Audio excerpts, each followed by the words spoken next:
Hello, and in this video we're going to be looking at creating a shadow drop for your text. It's a fantastic mini tutorial and makes your text really stand out and look vibrant. So first of all, we need to create our template for this. So we go up to create a design. We can go for custom dimensions, or we can pick, say, a social media. So I'm going to type in Facebook and just choose a basic Facebook blank template. Right, so we have our blank template. You can use one of the ones here if you want to. They are fantastic and you can create some brilliant posts with these. But I'm just going to show you how to create a drop shadow effect on your text using a blank template. First of all, we need to get our text onto the template. So over in the left hand side, we click on text.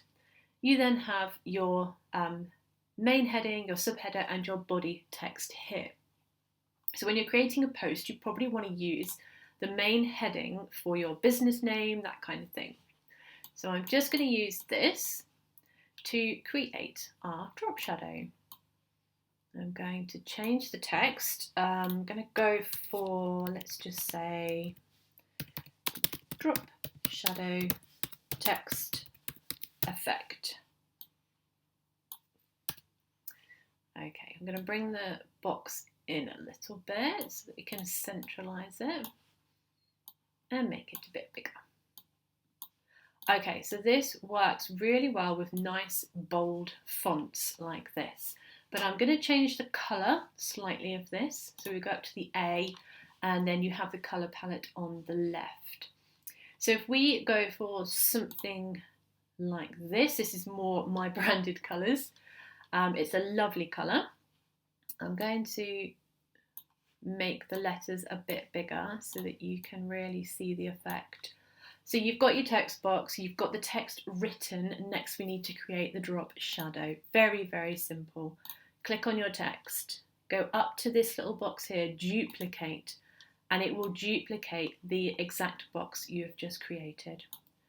Then go up to your letter A and find a lighter colour, a lighter shade maybe of the colour you've just used. You can already see what we're beginning to do. So choose a nice bright colour, a lighter colour, or if you're going for the alternate, you could have a dark main colour and a really light drop shadow, or you can have a really light main colour and a dark drop shadow. It's entirely up to you and how you're doing your design. And then basically we just want to position this like that. Just slightly under and slightly off centre. You can have it down, you can have it the other side.